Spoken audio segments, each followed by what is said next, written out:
It was Memorial Day weekend in Pensacola, Florida.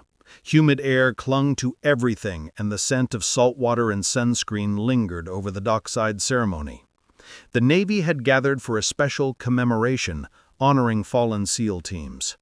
Veterans stood tall in their dress blues, civilians clapped respectfully, and flags fluttered in a soft Gulf breeze. Out among the crowd was a woman who didn't fit the mold. She stood alone near the front of the platform. Her khaki SEAL uniform was crisp. Her hair tied tightly in a low braid peeked out from under a regulation 8-point cover. The fit of her combat boots and the way she adjusted her posture told the story. This wasn't cosplay. She wore the uniform like she earned it. But there was one problem. No one knew who she was. Retired Master Chief Earl Dunning, a grizzled SEAL from Team 5, narrowed his eyes from his seat. Something didn't sit right. He'd been in too many countries, too many jungles and deserts, not to notice when something felt off. A woman in a SEAL uniform wasn't impossible, but it wasn't common either, and certainly not unannounced. He got up slowly, nodding at a junior officer. "Who's that?" he asked.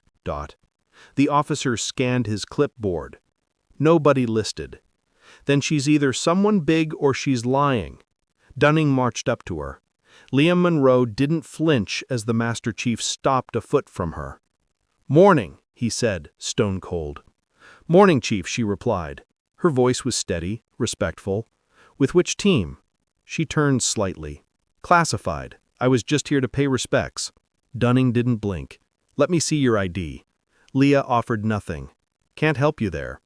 That's when he noticed the ink peeking from under her sleeve. A tattoo, small, detailed. It was the SEAL trident, but not just any. This one was slightly modified, laced with barely visible runes along the shaft of the anchor. He'd seen it once back in the early 2000s. It was whispered among Tier 1 operators, supposedly reserved for a team that never existed. His pulse quickened. He turned to the officer nearby. "Get security. Now." Within minutes, military police surrounded the platform. Attendees murmured, confusion rippling through the crowd. Leah raised her hands calmly, showing no aggression. One officer shouted, "Ma'am, you're under arrest for impersonating a United States Navy SEAL." She didn't argue. As they cuffed her, she made one simple request. "Tell Admiral Jonathan Hayes.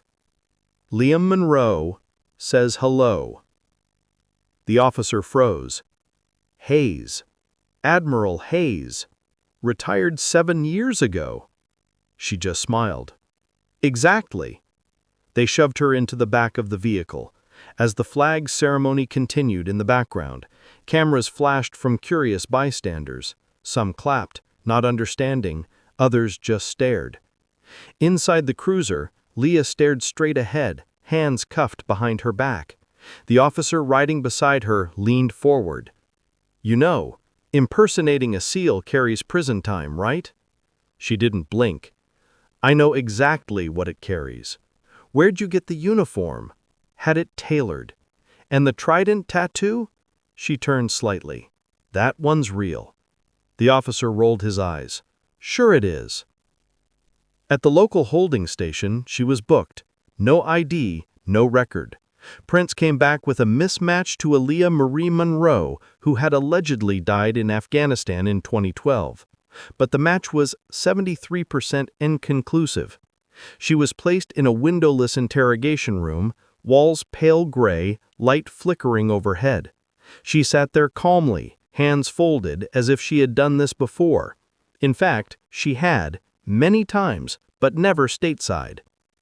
2 NCIS agents entered, one tall and stern, the other younger, eager, a laptop in his hand. "Name," the older one barked.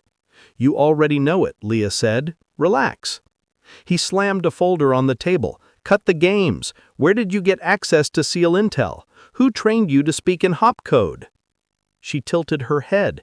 "Is this how you interrogate everyone who honors the fallen?" The younger agent leaned forward. "You said to contact Admiral Hayes. Why?" "Because he'll know the tattoo is real." You expect us to believe? You should expect nothing, she interrupted. You're dealing with something you don't understand. The agents exchanged glances. The older one got up and left. Leah leaned toward the younger one.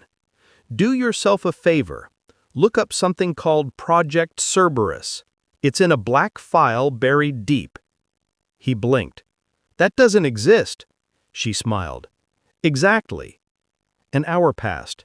The door opened again, slower this time. In walked a man with crisp posture and silver hair. His uniform bore no rank insignia. He moved like a storm held barely in check. Leah stood the moment she saw him. Admiral Hayes, she said simply. He studied her for a long, breathless second. Then he walked around the table, inspecting her shoulder. He paused at the trident tattoo, frowning. He turned to the agents. That tattoo's real, he said quietly. Only 6 operators ever wore it, and they were buried deeper than ghosts. He nodded toward Leah. Uncuff her now. The steel cuffs snapped open with a loud clink. Leah rubbed her wrists but showed no sign of discomfort. Her expression stayed neutral, like this wasn't the first time she'd been shackled, and probably wouldn't be the last. The NCIS agents looked at each other in disbelief. The younger one whispered, Sir, you can't be serious. She was arrested impersonating a United States Navy SEAL. Admiral Hayes cut him off with a glance that could have frozen lava. Stand down, Agent Willix. You don't have clearance to understand what you've stumbled into. Leah slid back into her chair, calm as ever. Told you. Hayes remained standing, eyeing the sterile room like it insulted him. Do you know what it cost to bury Cerberus? He asked her. Leah nodded slowly. I lived it. Everyone thought you were dead. She leaned forward. Everyone was supposed to. Agent Willox hesitated before speaking again. What is Cerberus? A black site? Hayes turned to him with a hint of bitterness. Cerberus wasn't a place. It was a decision, a gamble. In the mid-2000s, we created 6 operators hand-picked for off-book missions. Deep cover, global reach, no names, no records. They existed only in code. Leah was one of them. Call sign Viper. Wilcox's jaw tensed. But there's nothing in our system. There isn't supposed to be, Hayes replied. You don't write down a ghost's name. You let the shadow work and pray it never turns on you. He turned back to Leah. So, why now? She exhaled sharply. Because I saw something. Someone's tying up loose ends. Our team, Cerberus, is being wiped out one by one. I stayed off-grid for a decade, but when I saw Killian's obit, I knew it wasn't an accident. Hayes's face fell at the mention of Killian. He had been Cerberus' demolitions expert, declared dead in a house fire last year. I needed you to hear it from me, she continued, but I also needed you to see this. She unzipped the inner seam of her uniform and pulled out a small USB drive sealed in plastic. Encrypted, kill orders all targeting former Cerberus operatives, including me. My name's at the bottom, with today's date. Willox reached for it, but Hayes stepped in. No. Chain of custody dues through me. This doesn't leave my hand until we verify what's on it. A beep of silence passed. Finally, Hayes nodded toward the hallway. Come with me, both of you. They moved swiftly down the corridor, past stunned security and confused officers. Leah walked without fear. She'd spent years infiltrating enemy territory with less backup than this. They entered a secure safe room, soundproofed, encrypted, the kind of room used when talking about things America didn't want to admit it did. Hayes connected the drive to a secure laptop. On screen, a series of files loaded. Names, locations, mission logs, each linked to someone Cerberus had once worked with. But most disturbing of all were the kill orders. Sanitized language, but unmistakable intent. Willox read out loud, Termination Directive. Monroe, Leah. Location, Pensacola, FL. Priority level, critical. Hayes rubbed his forehead. Who signed these? Leah pointed to the digital signature, E. Kane. Willox searched the database. Edward Kane, former CI, a Black Ops specialist, presumed KIA, A2015 Syria. He's dead. Leah shook her head. That's what I thought too, but someone used his credentials. Or maybe he survived. Hayes sat back haunted. Kane was the original handler for Cerberus. He knew every safe house, every call. Saring. Willox stared. If he's alive in control, he could wipe you all out without blinking. Leah stood up. Exactly. That's why I had to be seen. Arrest. The uniform. I needed the military to notice me. I couldn't keep running. Not anymore. Hayes stared at her, calculating. Do you think this goes all the way up? Leah looked him straight in the eye. Kane isn't working alone. He never did. Someone in the Pentagon gave him the green light to clean house. They're scared we'll talk about what Cerberus really did. Wilcox raised a brow. And what was that? Hayes answered, his voice cold. Things you don't want to know. The Admiral stood, resolved. All right, I'll call in a few favors, deep ones. I want to verify this data, cross-check Kane's death report, and access old Cerberus dossiers, what little remains. Leah stopped him. Time's not our friend. I need one thing from you first. Hayes turned. What's that? Let me disappear again. The moment Kane knows I'm alive, he'll come hunting. That's our shot. Hayes hesitated. We just got you back. She smiled sadly. You didn't get me back. You just remembered I existed. The room fell. Quiet. Dot. Then Hayes extended his hand. Be careful, Viper. Leah shook it. Always am. By midnight, she was gone, left through a side gate with a forged pass and a fresh identity, courtesy of Hayes. The military would deny everything. The files would be buried deeper than before, but the shadows had begun to shift. From a rooftop across the street, a man watched Leah vanish into the city. He wore a Bluetooth earpiece and had a faded scar over his jaw. He pressed a button. Target confirmed. Viper's alive. A growly voice replied. Then we finish the job. The lights inside the hotel room flickered as Leah Monroe stood shirtless in front of the mirror. Her body bore the scars of wars that had no names. Knife wounds along her side, a shrapnel burn just beneath her rib cage, and the one mark that bound her to a past no one was supposed to remember, the trident tattoo. But this wasn't the usual Navy SEAL insignia. Etched into the shaft of the anchor were cryptic symbols, runes modeled after Norse mythology representing protection, vengeance, and silence. Only 6 people ever wore that version, and as far as the world knew, all 6 were dead. All except her. She pulled her shirt back on and walked to the window. From the 7th floor, she had a clear view of the alley below. She'd spent the last hour scanning faces, noting movements, memorizing license plates. The first rule of Cerberus, don't get comfortable. Surveillance begins the moment you arrive. That's when she saw him. Tall, stocky, buzz-cut, wearing a Bluetooth earpiece. He'd been parked in a gray SUV for too long. Civilians don't sit still like that. She caught the glint of something metallic under his arm. He wasn't just watching, he was waiting.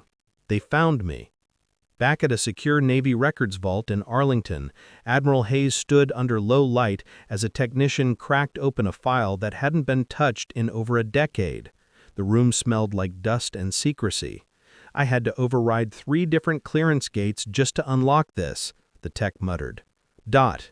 Hayes nodded. That's because Cerberus never existed officially, even inside the black budget. The file was slim, just enough to prove its existence, but lacking operational logs or mission results. The only intact document was a scanned page marked Cerberus Directive Level Omega. It outlined the formation of an experimental unit composed of 6 elite soldiers trained in asymmetric warfare, cultural infiltration, and high deniability terminations. Each member had no family, no traceable identity, and no future once recruited. Hayes stared at the roster, all names redacted. Only the call signs remained. Viper, Ghost, Talon, Reaper, Mantis, Echo. He swallowed. Only Leah remained. The rest had died in what were labeled accidents, but now they looked a lot more like executions. Someone wanted this erased, Hayes said, but they missed one. In Pensacola, Leah made her move. She left the hotel through the fire escape, emerging on the roof. She moved quickly, crouched low, and vaulted across a narrow alley gap. From the edge of the neighboring building, she had a perfect vantage point of the gray SUV. She aimed her burner phone's camera at the driver's face and snapped a shot. Within seconds, she uploaded the image to a dark channel network still operated by sympathetic veterans, rogue techs who owed Cerberus their lives. She waited. The reply came within 4 minutes. Operative ID, Marsden Eric, former CIA, transferred to Vanguard Solutions in 2017, tied to Edward Kane. Got her. Her heart sank. Kane. She'd watched him bleed out in Syria, watched his convoy explode. She had killed him, or so she thought. If Kane was alive, then none of them were safe. Admiral Hayes stared at the open laptop in his office as the decrypted data from Leah's USB drive began unraveling. The files weren't just kill orders, they were mission debriefs, scrubbed after Cerberus completed objectives across Eastern Europe, the Middle East, and even American territories. Cerberus had been manipulated. They used them to clean up messes, Hayes muttered. And he saw Leah's photo, her kill order marked immediate. The attached location data was live. She was being tracked. Hayes picked up the encrypted phone and dialed. She's marked, and they're close. Leah returned to the hotel to find her room door slightly ajar. Not a good sign. She entered cautiously, body pressed against the wall, weapon raised. She scanned. Empty. No. Blood. No struggle. Just silence. But on the bed, placed precisely in the center, was a black envelope with a gold wax seal bearing Kane's initials. She opened it. Inside, a photo of her and Admiral Hayes taken earlier that day. A red circle drawn around both of them. Below it, a message. We finish what we start. She crushed the paper in her fist. She was tired of being hunted. If Kane wanted a war, she'd get one. That night, Leah made her way to an old SEAL safe house on the outskirts of Panama City, a forgotten warehouse tucked behind industrial lots. It hadn't been used in years. Dust covered the floor, but in a corner, under a false panel, lay exactly what she had stashed before disappearing in 2012, a lockbox marked VO2. Inside were her original Cerberus weapons, custom sidearm, encrypted comms device, burner IDs, and a single photo of her teen. She touched the photo softly. Ghost, Reaper, Echo, Mantis, Talon. All gone. She clipped her sidearm onto her thigh holster, loaded 2 mags, and strapped on her vest. No more hiding. She activated the comms device and tuned to an old frequency. It buzzed for several seconds, then cracked to life. Operator V2 requesting immediate intercept. Kane's alive. I'm going to draw him out. A moment of static, then a voice replied. Understood, Viper. We're listening. Far across the country, in a glass-walled building under a false consulting firm name. Edward Kane stared at Leah's face on a monitor. She's awake, he muttered. Behind him, a suited man said, She shouldn't be. You assured us Cerberus was done. Kane turned, smirking. Then let's finish the last ghost. He reached for his phone and pressed one number. Deploy the reclaim protocol. The warehouse safehouse smelled like rust and oil, but for Leah Monroe, it smelled like home. Beneath flickering overhead lights, she laid out every item from her old Cerberus kit on a steel table. The gear was dusty, outdated, but functional. She reassembled the sidearm, blindfolded, more out of muscle memory than necessity. She stared at the faded team photo again. 6 operatives, their faces frozen in time. Young and defiant, Viper, Talon, Echo, Ghost, Reaper, and Mantis. 5 of them now gone, not lost in combat, not fallen to war, erased. She placed the photo in a zip pocket inside her vest, over her heart. Then she opened a second box, one she hadn't touched since she vanished in 2012. Inside lay a single encrypted hard drive, dusty but intact. It held data she wasn't supposed to have: debriefs, mission logs, communications, even GPS pings from former Cerberus members, all deleted from official systems, but not from hers. She powered it on. The screen blinked awake, the software loaded with a prompt: Cerberus, eyes only. She typed her old Cody name, Viper, 02, access granted. A list of missions populated, each with a small red tag next to them. One by one she clicked. The red tags weren't designations for completed assignments. They were termination orders. Ghost, confirmed. Kia vehicle explosion, Mantis, confirmed.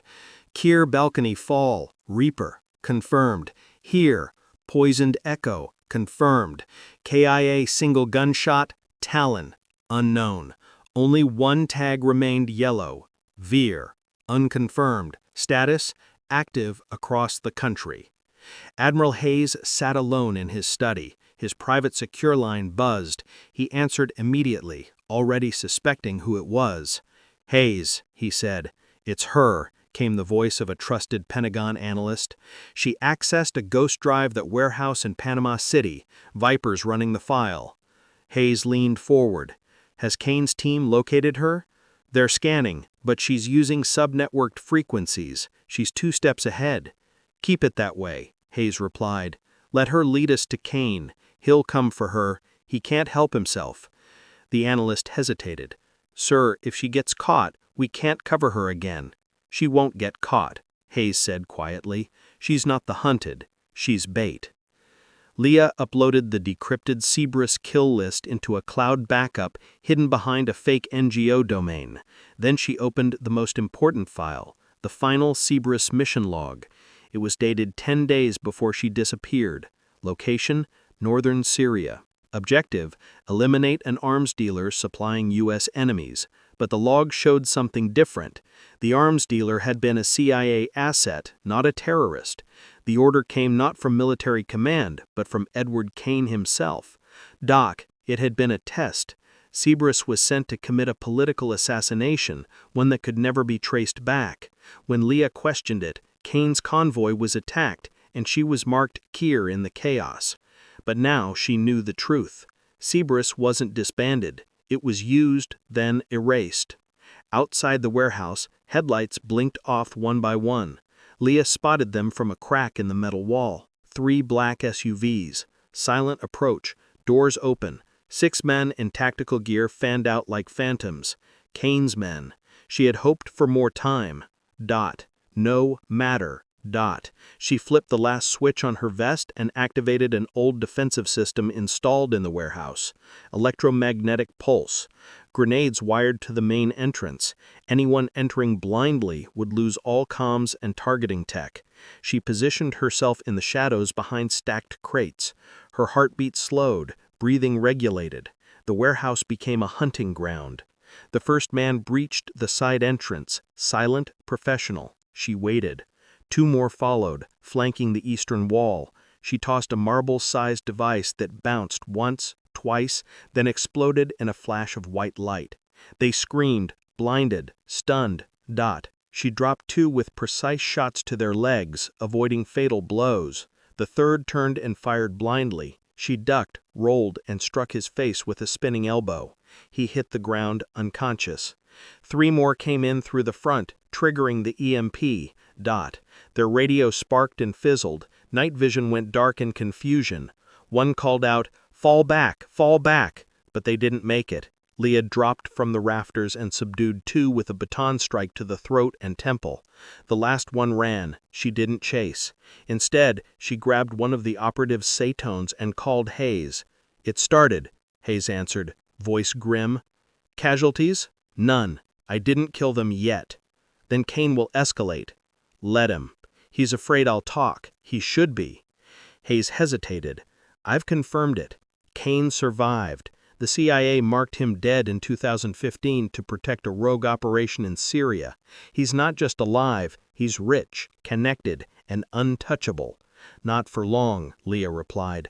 She looked down at one of the unconscious men. She unzipped his vest. Inside was a hard plastic ID badge marked Vanguard Solutions Tier 3 Contractor. On the back was a map, an address Kane had gotten careless. That night, Leah stood on the roof of a cheap motel, staring out at the horizon. The badge fluttered in her hand like a challenge. She knew what this was now. No one was coming to save her, no medals, no honors. She wouldn't be remembered in any hall of heroes. But she could still fight. She was the last ghost, the only shadow still moving, and she wasn't done. The address on the back of the Vanguard Solutions badge led Leah to a remote site deep in the Virginia woods. It wasn't marked on any GPS map, no signage, no guards, just a gravel path veering off from an abandoned ranger station. A single camera perched on a dead tree silently rotated as she passed. She had expected a bunker or some high-tech facility. Instead, she found a church, old, boarded up, the kind of place you'd think had been swallowed by time. Leah parked a quarter-mile away and approached through brush. Every sound in the forest seemed louder, branches cracking, wind whispering through leaves, her own heartbeat steady in her ears. She circled the perimeter twice. The church's stained glass was long shattered, but recent tire tracks ran behind it. Someone had been using this place, not for prayer, for secrets. She entered through a collapsed wall. Inside, rows of pews were pushed to the side, replaced with surveillance gear and power sources hidden under tarps. Cameras faced every window. The altar had been hollowed out into a hatch. She opened it. A staircase descended into darkness. At the same time, Admiral Hayes was in a secure Pentagon briefing room, facing three men in tailored suits who didn't blink nearly enough. "You had no authorization to release Monroe," the middle one snapped. "She was presumed Kier for a reason." Hayes didn't flinch. "She's the only surviving member of Cerberus. Someone has been targeting them, erasing them. That's not a coincidence, it's a hit list." "You have no proof of that." Hayes slid a folder across the table. "I do now. Direct links from Kane's company, Vanguard Solutions, to every Cerberus operative's death. You want more proof? You're in it." The men exchanged glances. "You're risking a national security leak." "I'm preventing one," Hayes growled. "If Leah dies, so does the truth. And trust me, what she knows could bring down half this building." Underground, Leah descended the stairs slowly. The basement smelled like concrete and cold metal. Bare bulbs lined the ceiling, buzzing faintly. This space was large, bigger than the church above. A command center had been carved into the earth. Surveillance monitors, weapon crates, server racks, all powered by a generator purring in the corridor. She crept toward the central desk. A laptop sat open. On screen, Kane's face in paused video, speaking to a man with blurred features. She clicked play. Kane's voice echoed in the silence. "She'll come here. She wants answers. If she survives the retrieval team, this is her next stop. Let her see what she left behind. Then we close the loop." Behind the video, an open document read, "Cerberus Termination Protocol, Final Phase." Then she saw something. A single word that made her blood run cold. Talon. Active. Leah stepped back. Talon was alive? Years ago, Talon had been Leah's closest ally. His real name was Jordan Bryce. They trained together, deployed together, survived together. He was the one who saved her in Istanbul during a mission gone wrong. She buried him in a sandstorm in 2012 after a drone strike. At least she thought she did. Now Kane's words echoed again in her mind. "Finish what we started." Maybe that wasn't just about her. Maybe it was Talon's mission to... Suddenly, the lights flickered. Footsteps echoed above. She drew her sidearm and backed against the far wall. Voices, movement. A silhouette descended the stairs, weapon raised. She aimed, but when he stepped into the light, her heart nearly stopped. "Jordan," she whispered. He looked exactly as she remembered. Rugged jaw, eyes sharp, posture calm under pressure. He wore the Vanguard badge, but held his rifle down. "Leah," he said flatly. "You're alive," she whispered. He nodded. "I never died, neither did you. Looks like Kane got us both back on the leash." She didn't lower her gun. "Are you here to kill me?" He sighed. "I was sent to contain you." "That's not a no." He took a cautious step forward. "You're right about Kane. He used Cerberus and now he's burning the evidence. But I'm not here to finish you. I'm here to finish him." She stared at him. "Why should I believe you?" Jordan reached into his vest and pulled out a chip drive. "Because this is the kill roster. All 6 names. Kane's next target is Hayes." That hit her like a punch to the gut. "Hayes? Why?" "Because he helped you. That makes him a leak." They emerged from the church 15 minutes later, carrying every piece of data they could extract. Leah didn't trust Jordan completely, not yet, but if he had wanted her dead, he'd had his chance. She radioed Hayes from a secure line. "Sir, you need to leave DC now. Why? They're coming for you." A pause. "I've been expecting them," he said calmly. "Just tell me, do you have what we need?" She looked at Jordan, who nodded. "We've got everything." "Then bring it to me," Hayes said. "Let's end this." As the line went dead, Leah looked at the trees surrounding the church, felt the weight of every death on her shoulders. Cerberus had been built to do the unthinkable. Now it was time to do the impossible. Survive it. The drive back to Washington was tense. Leah sat in the passenger seat of Jordan's blacked-out SUV, fingers tight around her weapon, eyes never leaving the side mirror. Trusting him felt like lighting a match beside gasoline. He hadn't flinched when she brought up Cerberus. He hadn't hesitated when they discussed Kane. But trust didn't come easy after a decade of betrayal and death. "You sure you're not playing both sides?" she finally asked. Jordan didn't take his eyes off the road. "If I were, you'd already be dead." "That's not a denial," he gave a half smile. "You always did ask the wrong questions." "Wrong answers got people killed." Jordan exhaled slowly. "I never stopped being one of us, Leah. I just buried it better than you." They arrived in DC at 3:43 a.m. The city was quiet, the streets damp from a light summer rain. Hayes had sent coordinates to a private garage beneath an old Marine-owned bookstore near DuPont Circle. It was the kind of place no one looked twice at. Perfect. As they pulled in, Hayes was already waiting, wearing a plain jacket and jeans. No military flair, just calm resolve. Leah stepped out first, holding a sealed case of drives. "You were followed?" Hayes asked. "Maybe, but if they were, they're slower than they think." Jordan popped the trunk.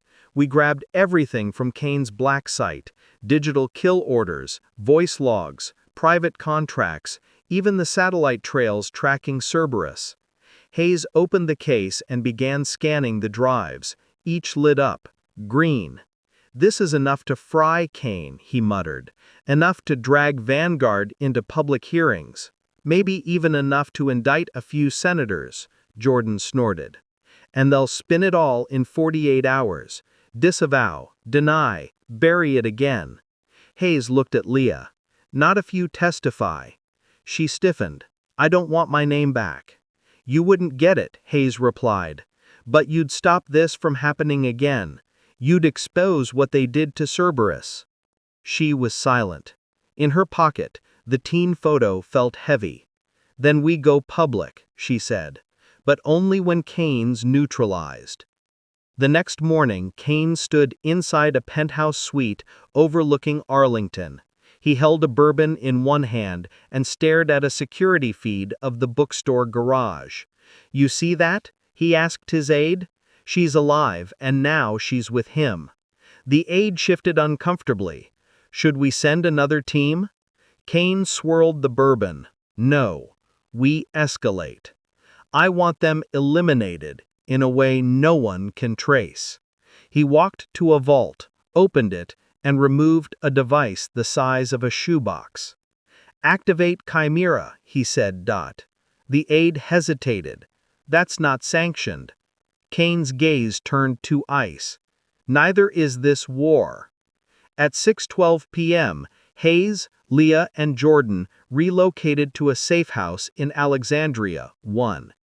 Hayes had kept off books since the Cold War. But just as they began uploading the evidence to 3 secured backup networks, all signals died. The lights flickered. A low hum rose from beneath the floor. Leah reacted first. EMP blast. Seconds later, the front windows shattered inward. 3 masked men in carbon black armor stormed in with suppressed weapons. Not just mercenaries. Chimera, Kane's most elite hit squad. Leah rolled over the couch and returned fire, hitting one in the leg. Jordan tackled the second before driving a blade through his vest seam. Hayes flipped a table for cover and passed Leah a backup radio. Get out. Get it to the press now. But she didn't move. I'm not leaving you. Another volley of suppressed shots forced them lower. Jordan grabbed Hayes by the collar. We split. Draw them out. Leah hesitated. Then she nodded. The trio broke through the back door and split across the alleyways. Chimera followed.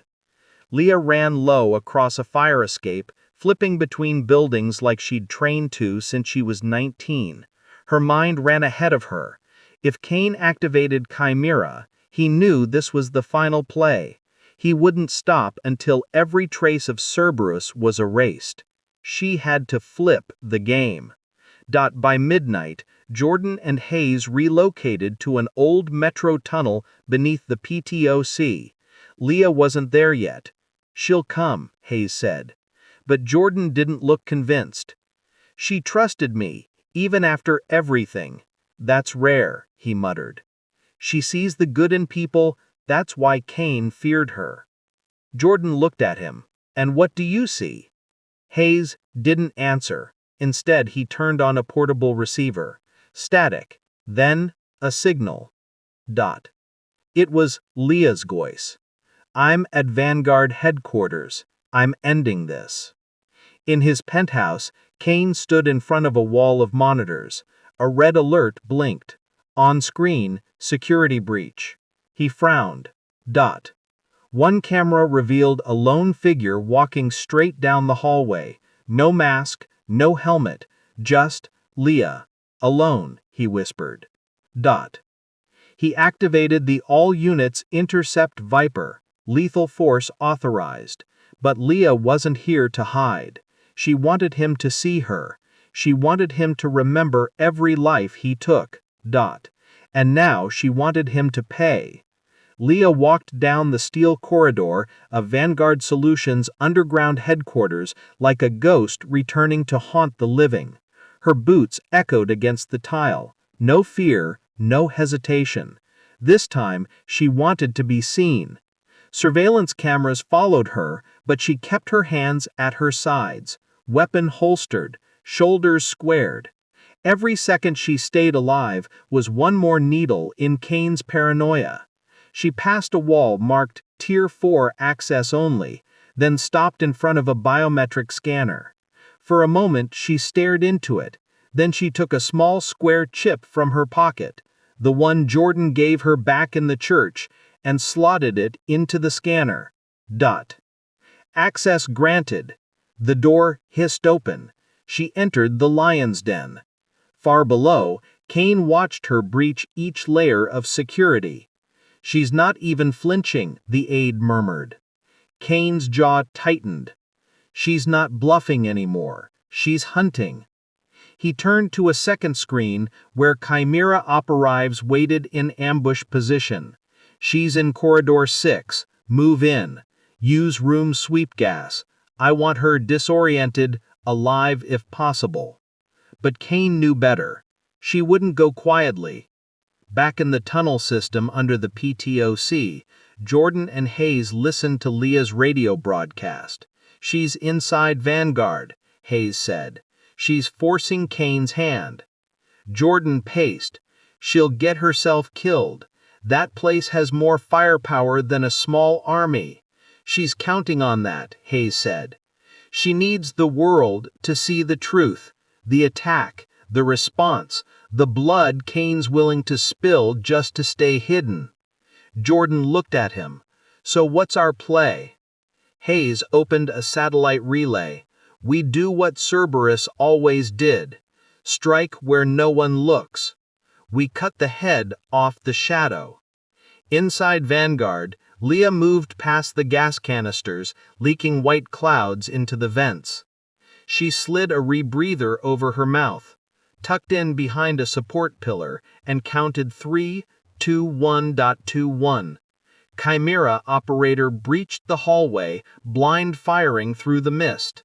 She dropped low, slid across the tile, and took his legs out from under him before he could scream. She struck his throat with the hilt of her blade, silent, clean. Another came through behind him, got too slow. She rolled behind him and shot twice, one in the vest, one in the helmet visor. He collapsed. She pulled his ID badge. 5. Perfect. Kane stared at the casualty list populating on his screen. 3 down already, the aide stammered. Sir, we should evacuate. Kane shook his head. No, we end it tonight. He tapped a button. A reinforced chamber in the sub began to hum to life. Inside was a failsafe he never hoped to use.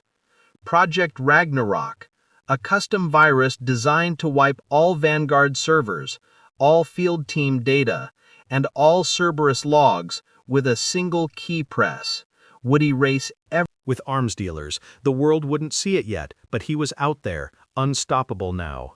Her radio crackled, Jordan's voice. You copy, Viper. She smiled faintly. Copy. You need to move. Kane's activating Ragnarok. If he purges those systems, he erases every thread. Not if I beat him to the core.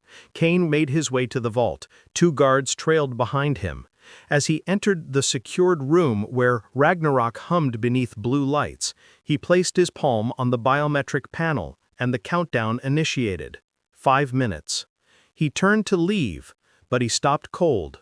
Leah was already inside. Standing beside the terminal, holding a flash drive. I don't think you're leaving, Kane, she said. His eyes flickered to her sidearm. You're not going to shoot me. You need me. I'm the only one who can kill that protocol. I don't need you alive for that, she said calmly. He smiled. Then pull the trigger. She didn't. Single quotes. Instead, she stepped forward and inserted the drive. The screens flashed. Ragnarok overridden. Admin access revoked. Kane blinked. That's impossible. Jordan's code, she said. Turns out he never forgave you either. Kane lunged. Too late. She sidestepped and struck him across the temple. He staggered back, groaning. Tell me, she said. Who else was in on it? Who signed the Cerberus order? Kane laughed, blood on his whips. You really want to know? She grabbed him by the collar. Yes, he whispered. It wasn't just me. The directive came from above, Hayes, from your president's cabinet. You think I'm the rot? I'm just the infection they used to stay clean. She recoiled, but only slightly. Somehow, she already knew. Kane kept smiling. You think you saved Cerberus' legacy? You just exposed it. You think they'll let you live now? She leaned close. I'm not trying to live, she whispered. I'm making sure no one forgets. Then she dropped the beacon from her vest, a military-grade live-stream transmitter, broadcasting everywhere. Kane's eyes went wide. She turned and walked away. Jordan and Hayes arrived outside as the stream went live.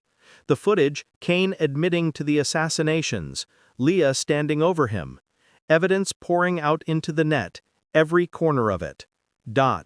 Hayes looked at Jordan. She did it. Jordan exhaled. She just made herself the most dangerous witness on Earth. Hayes nodded. Then we better make sure she stays alive.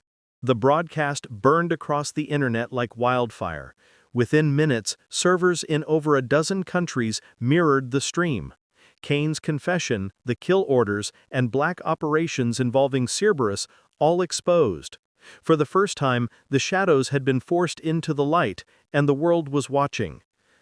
Inside Vanguard sublevel, Leah stood in silence over Kane's unconscious body. The live feed had ended, but the message remained.